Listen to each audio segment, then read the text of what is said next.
take 2 minutes and open our online poll before moving to answer a few questions.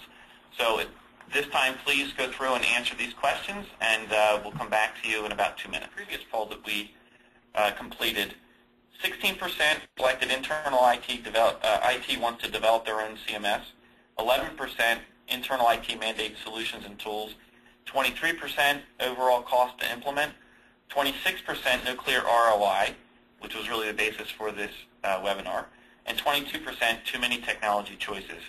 Marianne Callahan, our marketing manager, will now display the results.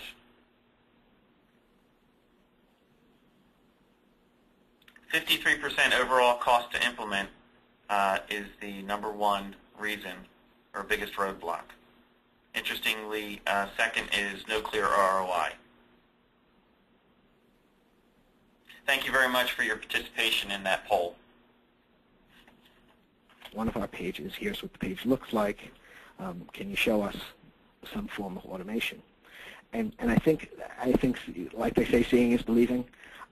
That was a big selling point to our upper management to show, especially the folks that do the manual operation on a day-to-day basis. We even had some of those folks in there for the pilot.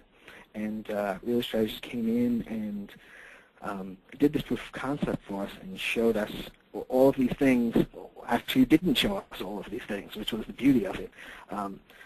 They dropped the content into the hot folder, and basically out the other end came this HTML-ready page.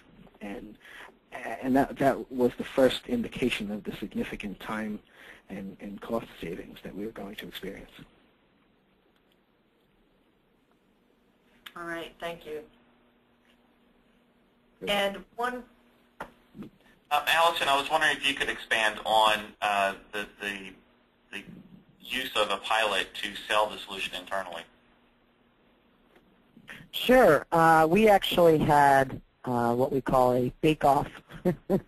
I know it's all weird names that we have internally. That's just us. We're sort of quirky. We had a bake-off between our 2 key vendor finalists in our content management system project. One was Really Strategies, and I won't name the other. But we gave them a use case, a very defined use case of what we needed the system to do. And I think it was, very much part of the workflow kickoff and finding a course with the regulation in it. And we gave both of these vendors all of our content, the workflow, and just like Anthony had said, demonstrated how that would work through the system and showed what the outcome was. And that was both for us internally to prove and make a decision, but also to show management how it can be done. And so, and this was all, I'll just state because I don't know if this has been stated, this was all before any dollars were exchanged, any ink was signed on a contract, which is really key. Having someone like Really Strategies do that work to demonstrate something for you, to help you prove before any dollars have been committed is key. Thanks, Allison.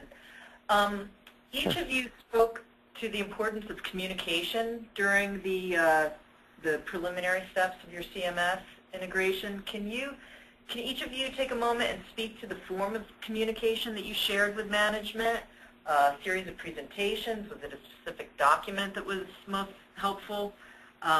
Anthony, why don't you go first? Sure. As far as, are you referring to as far as implementation goes? What kind of communication went through that to keep everyone abreast of what was going on? Actually, the entire content management strategy, getting the executive board to agree to implementing a content management system. Well, basically, it mostly revolved around various presentations, presentations culminating with the proof of concept, and a bit of back and forth answering questions. We gathered up some questions, and either I would do the answering or I would submit them to Really Strategies. And between the demonstrations and the answering of the specific questions from the specific product stakeholders in management, that really pushed through the decision to go with Really Strategies. Thanks, Anthony. Allison, can you add what Kaplan EduNeering went through? Sure, definitely. In addition to what Anthony talked about with presentations, we included as many kind of key stakeholders as possible in the gathering up requirements phase of the process, sales, marketing, even legal, to gather around what their pain points were regarding working with my team learning services of where a course is in production, what client it's going to. We didn't set out to fix those pain points all at once because we would never get started or finish, but we captured their voice, we captured their needs, and as we go along, we continue to check in with them to work on how we can ease their points as well, their pain points as well, in addition to our customers. So making people feel like they have buy-in, working with them, interviewing them, gathering their voice, including it into your system, and constantly having that feedback to them is key. And that's both informal and formal. Conversations to documented notes to presentations to proposals. Thanks. Mark, how about at Unica? Well, basically, we did the same thing. We focused on the business case to the executive team, again, trying to tie it to our need to go into new markets and need to go international, and saying how, focusing on how this would enable us to do that much better, how adopting DocZone would help us. I would just add that in terms of communications, I think that at least, or if not more important aspect for us was communicating to the folks who would be the day-to-day full-time users of the system who had, to be honest with you, at the beginning had a wide range of reactions and enthusiasms about the project. So a lot of our time and energy was spent focusing on training people. We had working lunches where we'd all basically be sitting and using the system together and talking about it, and a lot of hands-on work like that, I think, was really critical. Thanks.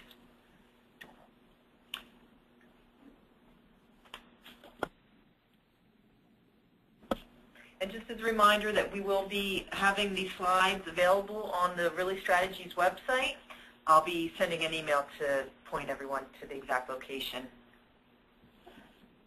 And I would also like to remind everyone of our upcoming webinars scheduled for March 10th, which is Did It for Publishers, How Publishers Can Really Do XML, and also April 7th, which is How Our Suite Helped the MIT Press Transform Its Publishing Operation.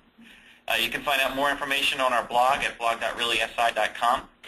We're pleased to see so many of the folks who attended today's webinar also registered for these two webinars as well. Again, thank you for participating today in our How to Make the Business Case for a CMS in Your Organization webinar. This concludes our program. Thank you very much.